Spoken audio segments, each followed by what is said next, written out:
Naranjo en Fluo, de Juan Solá. Capítulo 1. La casa de campo. El auto se apartó de la ruta y recién entonces Isidro se asomó por la ventanilla. Tenía el pelo prolijamente peinado, la ropa planchada y los ojos tristes. El camino de tierra estaba amurallado por lapachos altos y el auto se tambaleaba un poco. A lo lejos una casita de tejas rojas y paredes blancas, como sacada de un cuento, se despegaba del paisaje verde. Junto a la casa, erguido con la soberbia de un monarca, un naranjo robusto apoyaba suavemente sus ramas sobre las tejas. Isidro pensó que nunca había visto un árbol tan hermoso. Tenía el tronco grueso entre verde y gris y la copa redonda estaba cubierta de enormes flores blancas. Las frutas parecían globos, como si el árbol se hubiera vestido de fiesta para recibirlo. Levantó una mano y la apoyó contra el vidrio del auto, acariciando la copa desde lejos. Finalmente el coche estacionó frente a la casa. Junto a la entrada una anciana de cabello blanco recogido en un rodete corrió a su encuentro, secándose las manos con el delantal que llevaba atado alrededor de la cintura. Isidro agarró su valija amarilla y abrió la puerta lentamente. Todavía llevaba puesto el uniforme del colegio, una camisa blanca, suéter y pantalones bordó. Sus zapatos negros habían acumulado una capa de polvo durante el viaje hasta la casa de campo. Descendió sin levantar la vista. La mujer lo abrazó largamente, pero él no le devolvió el abrazo. Nunca le había gustado que los extraños lo tocaran, y para él, aquella mujer de rostro arrugado no era más que una extraña. La última vez que te vi eras así de chiquitito, le dijo. Pero Isidro no tenía ningún recuerdo de aquel encuentro y no supo qué responder. Recién entonces miró bien a la anciana. Pudo verse reflejado en sus ojos oscuros y pensó para sí mismo que se parecían un poco a los de su mamá. Te preparé tu cuarto y te hice un bizcochuelo de naranja. ¿Te gusta el bizcochuelo de naranja, Isidro? Como nunca había probado el bizcochuelo de naranja y no sabía qué sabor tenía, otra vez no supo qué decir. Observó la casa y pensó que era muy bonita. La galería del frente estaba llena de plantas que descansaban en macetas gordas de terracota y las ventanas tenían las hojas de madera abiertas de par en par. Las cortinas blancas flotaban como fantasmas en el viento fresco de marzo. La casa era pequeña y acogedora, con los techos altos atravesados por pesadas vigas de quebracho y las paredes pintadas del mismo blanco del exterior. Isidro se sentó en la cama que había sido preparada para él. Sobre ella había una manta tejida a mano, formada por incontables cuadraditos de lana y un par de almohadones cómodos. Miró a su alrededor. El dormitorio no se parecía en nada al de Buenos Aires. Aquel cuarto no tenía televisor, ni videojuegos, ni computadora, pero sí una máquina de coser muy vieja. El piso no era de madera, sino de baldosas grandes de color rojo oscuro. Por la ventana no se veían los edificios modernos de Avenida del Libertador.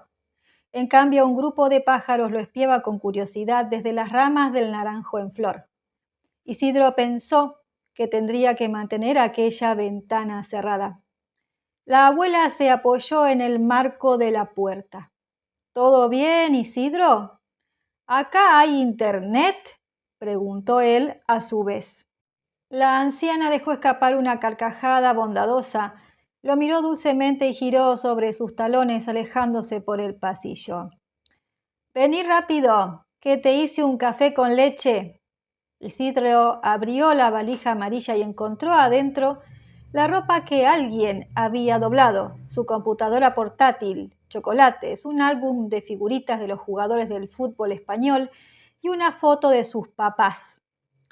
Tomó la foto entre sus manos y tragó saliva. Todavía nadie le había explicado qué había pasado. Bueno, sí, la tía Carola, que no era tía de verdad, pero era muy amiga de mamá. Llegó a la escuela la mañana anterior y le contó, como pudo, que sus papás habían tenido un accidente, que ella no podía quedarse a cuidarlo y que ya había arreglado todo para que su abuela Dalmacia lo recibiera.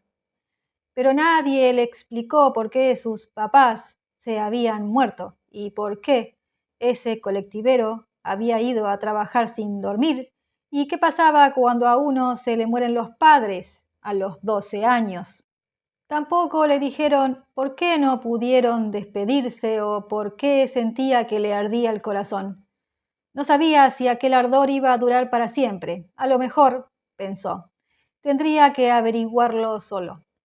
Escuchó a la abuela gritar desde la cocina. Querido, se te enfría el café con leche. Suspiró enojado. Guardó la foto en la valija, se puso de pie y antes de abandonar la habitación, se tomó un momento para espiar el naranjo por el rabillo del ojo. Capítulo 2. Los naranjos no crecen tanto. La tarde caía despacito y monótona sobre la casa de la abuela y las paredes se iban pintando primero de ocre, después de naranja, hasta que en el extremo opuesto del cielo se asomaba la luna color humo. Las cigarras daban su último concierto del día, pronto abandonarían el campo para darle paso al otoño. Isidro estaba sentado en la cocina. La abuela le había preparado una sopa de verduras que apenas había probado. Pensó que aquella sopa no se parecía en nada a las hamburguesas que vendían en la casa de comidas rápidas frente al departamento de Buenos Aires. La sopa era aburrida, pero las hamburguesas eran una torre de colores, aunque él siempre le sacaba el tomate y los pepinos, y venían en cajitas con sorpresas y papas fritas y una gaseosa gigante que nunca podía terminar. ¿Qué pasa?, preguntó la abuela. ¿No te gusta? Isidro quería decirle que la sopa le parecía horrible y que quería una hamburguesa con papas y después un cono de helado de vainilla y chocolate y que tenía ganas de volver a su casa en Buenos Aires porque la hamburguesería estaba cruzando la avenida y que sus papás estuvieran allá y lo acompañaran y que mamá lo retara porque comía muchas hamburguesas y que papá opinara que debía practicar algún deporte. No tengo hambre, abuela, dijo en cambio. Tenés que comer, mijo. Entonces Isidro levantó la vista y quiso gritarle que él no era su hijo, que su mamá se llamaba Alicia y que era alta y rubia y no tenía arrugas y trabajaba en una empresa, que tenía un nombre en inglés y que no tenía tiempo para hacer sopas tan feas como esas. Hoy no tengo hambre, abuela, dijo, sin embargo. Temiendo que Dalmacia volviera a insistirle, cambió rápidamente de tema como hacía cada vez que su papá hablaba sobre hacer deporte. Qué lindo árbol ese que tenés atrás de tu casa. El naranjo está acá desde que tu mamá era chiquita. No sé de dónde salió. Un día simplemente empezó a crecer junto a la ventana del cuarto. En ese cuarto dormía ella, ¿sabías? Y el naranjo creció y creció. Los naranjos no crecen tanto, en realidad, no más de 5 o 6 metros, pero este tiene como 15. Isidro pensó que su abuela hablaba mucho. Es lindo, respondió. Una vez cuando tu mamá era chica, la escuché conversando con el naranjo. Nunca se lo conté. Le hubiera dado mucha vergüenza. Isidro no estaba seguro de querer escuchar aquella historia. Pensaba que él y su abuela habían conocido a dos Alicias diferentes. La Alicia de Isidro jamás hubiera conversado con una planta. Ella mantenía largas conversaciones por internet con personas que vivían en Estados Unidos, en Francia, en Corea. Seguramente aquellas personas de negocios tampoco hablaban con plantas. Ellos hablaban sobre viajes, sobre números, sobre inversiones seguras y riesgos, y se entendían muy bien. Pensó que a veces su mamá hablaba tanto con ellos que le quedaba poco tiempo para conversar con él, pero nunca se animó a decirle nada. Me voy a dormir, dijo, fingiendo fatiga. ¿Querés que te cuente un cuento?, propuso la abuela, sonriendo mientras le retiraba el plato. Un silencio incómodo se apoderó de la cocina.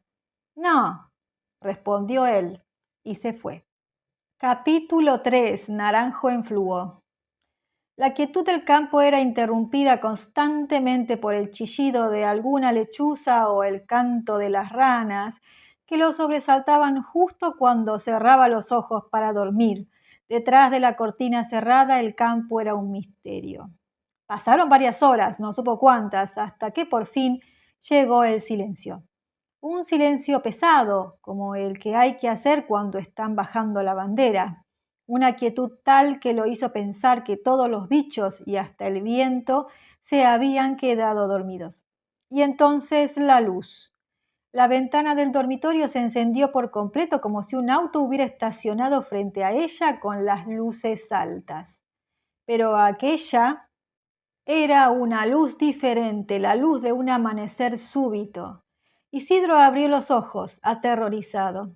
La irradiación crecía en intensidad como si fuera a atravesar el paño de la cortina. El viento regresó con la fuerza de una tormenta y la ventana se agitó violentamente. Antes de que Isidro pudiera ponerse de pie, las hojas se abrieron de par en par estruendosamente y ante su mirada de sorpresa apareció la imagen del naranjo agitándose como si estuviera vivo. Las flores y las frutas del árbol brillaban como bolas de fuego plateado. El naranjo en flor era ahora un naranjo en fluo. Se acercó a la ventana lentamente con la mirada fija en el árbol que seguía sacudiéndose. Entonces el tronco tembló y se hinchó como si fuera a estallar. El sonido de la madera quebrándose lo estremeció. El naranjo se rajó desde la copa hasta las raíces.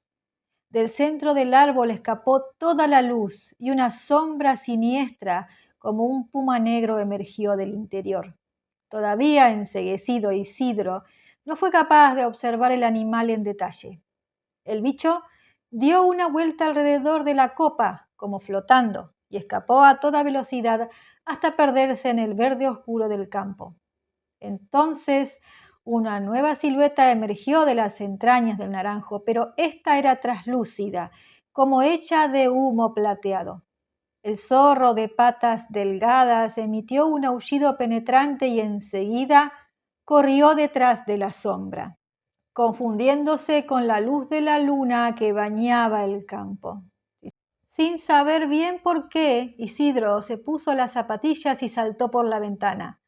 Rodeó el tronco del naranjo, cuya luz estaba casi extinta, y corrió hacia el grupo de árboles siguiendo al puma y al zorro. La luna iluminaba el sendero entre los árboles del montecito que se extendía próximo a la casa de la abuela. Isidro corrió con todas sus fuerzas tratando de aguzar la vista con la esperanza de distinguir las siluetas de los animales. El monte era mucho más extenso de lo que pensaba, y poco tiempo después el niño comenzó a temer que la oscuridad le jugara una mala pasada y no pudiera volver a su habitación esa noche.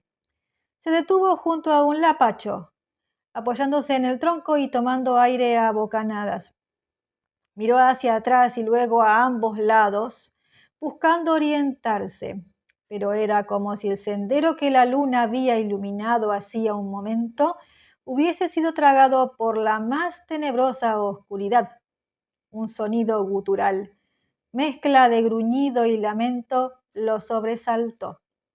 Giró sobre sí mismo y la escena lo apabulló.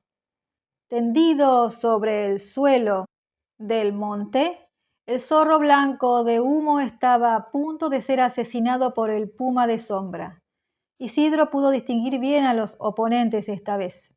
El animal negro tenía manos de hombre con garras.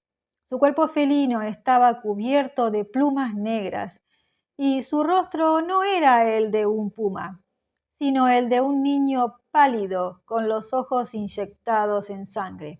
Sus fauces abiertas revelaban una hilera de colmillos a punto de hundirse en el cuello descubierto del zorro que luchaba en vano por su libertad. Así como antes había sentido el impulso de escapar por la ventana, Ahora Isidro supo que lo correcto era salvar al zorro. Totalmente convencido de la locura que iba a cometer, tomó del suelo una rama llena de espinas y se acercó sigilosamente, rodeando a la bestia negra para atinarle un certero golpe en la nuca. El animal, confundido, saltó sobre el zorro blanco y enfrentó a Isidro. El niño quedó petrificado cuando los ojos de sangre del monstruo se clavaron en los suyos. Todo ocurrió en un instante. El animal se irguió sobre sus extremidades traseras, que también eran manos de hombre con garras, y extendiendo sus brazos delgados, arremetió contra Isidro, abrazándolo para aferrarlo contra su pecho frío y luego escapar. El monstruo dio un salto magnífico, alcanzando fácilmente la parte más alta de los árboles del monte, y fue entonces cuando se pasó al niño de las garras delanteras a las traseras. Luego sus brazos comenzaron a retorcerse, haciendo un ruido como de huesos quebrándose, hasta convertirse en un par de alas negras que cubrieron por completo la luz de la luna, dibujando un manto de sombras sobre las copas de los árboles. Aterrorizado, Isidro comprobó que estaban a mucha distancia del suelo y que la bestia volaba a toda velocidad en dirección a la casa de Dalmacia. También le pareció distinguir la imagen del zorro blanco de patas delgadas detrás de ellos, saltando sobre las ramas, persiguiéndolos. El monstruo que sostenía al niño entre sus garras descendió en picada, y cuando estaban a punto de estrellarse contra el naranjo junto a la casa, Isidro cerró los ojos con mucha fuerza y esperó el golpe, incapaz de gritar a pesar del miedo. Sin saber por qué, se acordó de su mamá y suplicó que ella estuviera allá, donde fuera que el impacto lo llevara. Capítulo 4. Yací. Abrió los ojos lentamente y miró a su alrededor. Supo de inmediato que estaba en el monte, pero no sabía cómo había llegado allí ni cuánto tiempo había transcurrido hasta que recuperó la conciencia. Aquella parte era especialmente oscura y los árboles que lo rodeaban no se parecían en nada a los que había visto cuando corrió detrás del monstruo y el zorro. Estos árboles eran mucho más robustos y frondosos. Levantó la vista y descubrió que sus copas estaban tan arriba, tan lejos, que fue como si estuviera bajo la bóveda oscura de una catedral. Tragó saliva y se puso de pie. Giró varias veces sobre sí mismo tratando de orientarse sin éxito. Comenzó a inquietarse. Sintió una piedra en el estómago y tragó saliva con dificultad. Se le llenaron los ojos de lágrimas y la garganta de angustia. ¿Y vos quién sos? La voz lo sobresaltó y ahogó un grito. Miró, pero no pudo ver a nadie y temió que su imaginación se estuviera burlando de él. ¡Acá arriba! Ahí estaba el niñito, sentado sobre una rama muy alta. ¿Vos quién sos?, le preguntó Isidro. Yací, respondió el otro.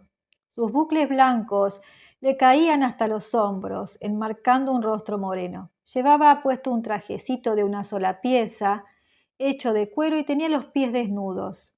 ¿Y vos? ¿Vos quién sos?, insistió Yací. Isidro, estás perdido, ¿no es cierto? ¿De dónde venís? ¿Qué es eso que llevás puesto? Isidro se miró la ropa y descubrió que llevaba puesta la remera que le había traído Carola de Disney, los pantalones del pijama y unas zapatillas rojas con los cordones desatados. ¿Qué te importa?, le dijo. Se dio media vuelta y empezó a caminar. ¿Por qué te vas si no sabes a dónde ir?, le preguntó Yací, y aquello lo detuvo. Tenés que tener cuidado, el monte es muy peligroso a esta hora. Está lleno de poras. No les tengo miedo, respondió el muchacho altanero. El niñito de bucles blancos saltó de la rama y flotó hasta tocar el suelo con los pies. Aquello maravilló a Isidro, pero no se animó a preguntarle cómo lo había hecho. Deberías, le dijo Yací. Los poras son muy peligrosos, se comen a los niños y les sacan los rostros para hacerse máscaras. Yo mismo escapé de uno hace un par de días, están por todo el monte y salen a esta hora. No te creo una sola palabra, mintió Isidro. ¿No ves lo que digo? Exclamó el niño acercándose a él. Vos no sos de acá. Contame cómo llegaste. ¿Quién te trajo? Cuando Yací se aproximó, Isidro pudo ver sus ojos, que eran como dos gotas de miel suspendidas sobre la piel oscura. Dudó antes de responder. No sé bien cómo llegué, dijo finalmente. Alguien tuvo que haberte traído, insistió Yací. En ese momento un graznido retumbó como un trueno en la tranquilidad del monte. Isidro y Yací levantaron la cabeza y vieron al monstruo negro volando entre las copas de los árboles. ¡Escondete rápido! Le gritó Yací, asustado. Se guarecieron entre el follaje de un arbusto lleno de frutos diminutos y rojos. Ese me trajo, susurró Isidro con el corazón en la mano. Yací no le respondió y ni siquiera lo miró. Por el contrario, mantuvo los ojos clavados en la bestia hasta verla desaparecer entre las copas de los árboles. ¿Dónde te encontró el pora? Preguntó Yací asustado. ¿Eso es un pora? ¿Dónde te encontró? No me encontró. Yo fui a buscarlo. ¿Estás loco? ¿Dónde fuiste a buscarlo? No me hables así. Ese bicho estaba por matar a un zorro blanco. Por un momento Isidro se detuvo a pensar que aquella conversación no tenía ningún sentido y que todo aquello era sin duda el sueño más confuso que había tenido alguna vez. ¿Dónde lo viste, Isidro? Le preguntó Yací, apretándole los brazos con sus manitos. Salió del naranjo de la casa de mi abuela. Isidro no entendió por qué su respuesta pareció horrorizar a Yací, que lo había soltado y se había quedado mirándolo con la boca abierta. Entonces vos venís del campo, murmuró. Isidro no sabía si venir del campo era considerado bueno o malo, entonces no respondió nada. Dame la mano, le dijo Yací. Tenemos que ir a ver a alguien. Capítulo 5. Los niños pájaro. Caminaron un rato largo tomados de la mano sin que Yací dijera una sola palabra. El monte era interminable y a medida que iban adentrándose los árboles parecían mucho más altos. Isidro nunca había visto tantos árboles juntos. A 2 cuadras del departamento de Buenos Aires había una plaza llena de pinos, pero estaban tan separados unos de otros que no podían tocarse con las puntas de sus ramas. Acá, en cambio, se abrazaban y formaban murallas y techos verdes, marrones y rojos. Las copas eran tan tupidas que pronto la luna dejó de colarse entre el follaje y se vieron sumidos en una profunda oscuridad. Al menos podrías decirme a dónde me estás llevando, Yací, le reprochó Isidro, cansado de caminar. No estaba acostumbrado al ejercicio. Si fuera por mí, ya hubiéramos llegado, pero vos no podés saltar entre las ramas y yo soy muy chiquito para llevarte en mi espalda. En efecto, mientras Isidro tenía la espalda ancha y los brazos y las piernas gruesas de un niño que cenó muchas hamburguesas con papas, Yací era más bien flacucho, tenía la piel pegada a los huesos y la estatura de un nene de 3er grado. ¿Cuántos años tenés? Le preguntó Isidro. 2918, respondió Yací. Isidro lo miró como quien mira a un loco. Ah, respondió, yo tengo 12. Yací le devolvió una mirada de compasión y le sonrió tiernamente. Ustedes viven menos y encima viven mal, le dijo. ¿Nosotros? Preguntó Isidro, sorprendido por la declaración. Ustedes, los humanos. El cielo comenzaba a dejarse ver nuevamente. Isidro comprobó que la luz de la luna había perdido intensidad, dándole paso a una luz rosa, muy tenue, que anunciaba el amanecer inminente. Tengo que volver a mi casa, sentenció. Si mi abuela se despierta y no me ve, no podés volver, le dijo Yací. El camino está cerrado. ¿Qué camino? preguntó el otro, preocupado. ¿No hay otra forma? Mirá que mi abuela... El árbol negro está cerrado hace muchos siglos, Isidro. No se puede pasar, está prohibido. El Pora que te trajo para acá tuvo que haber usado magia negra para abrirlo. ¿Árbol negro? El único que te puede llevar otra vez hasta tu casa es Piragüé, el dueño del sol. Tenemos que ir a buscarlo. Aunque la respuesta de Yací no lo tranquilizó, Isidro prefirió guardar silencio, apretarle la mano y seguirle el paso enérgicamente. En eso escucharon un batir de alas entre las copas de los árboles y ambos levantaron la cabeza, asustados. Desde las ramas un grupo de pajaritos de cola larga y plumaje pardo se lanzó en picada sobre ellos. Antes de tocar el suelo, ya se habían transformado en niños que llevaban pantalones blancos muy anchos, chaquetas de cuero y adornos de plumas en la cabeza. ¡Crespines! Exclamó Yací, como aliviado. El mayor de ellos se acercó al niño de bucles blancos y lo abrazó largamente. ¡Yací, qué bueno verte! Tengo malas noticias. Ahuenché, respondió Yací. El Hada Nahue ha sido abierto. Un Pora cruzó al campo. Estoy yendo a ver a Piragüé para que devuelva a este niño. Fue recién entonces que Ahuenché se fijó en Isidro. ¿Es un niño? Preguntó. Un niño del campo, afirmó Yací. Ahuenché hizo un silencio prolongado mientras contemplaba a Isidro, cuyo rostro lucía demasiado pálido bajo la luz tenue del amanecer. Tenemos que advertir al dueño del sol, dijo finalmente. Si un Pora consiguió cruzar, otros lo harán pronto y el Tañí y sus habitantes estaremos en peligro. El niño dijo que el Pora atacó a una guará en el campo. ¿Un guardián? ¿El niño vio al guardián? El zorro persiguió al Pora, interrumpió Isidro, y el Pora casi lo mata y yo traté de ayudarlo. Los crespines secretearon entre ellos sin despegar los ojos de Isidro, que de inmediato guardó silencio por miedo a haber dicho algo terrible. Ahuenché giró sobre sus talones y empezó a silbar como pajarito, dirigiéndose a sus compañeros. Los crespines no dijeron nada. Como acatando una orden, treparon de un salto a las ramas de los árboles, ya bajo la forma de pájaros, para luego atravesar la inmensidad del cielo naranja. Esta historia continuará. Los espero en los próximos capítulos.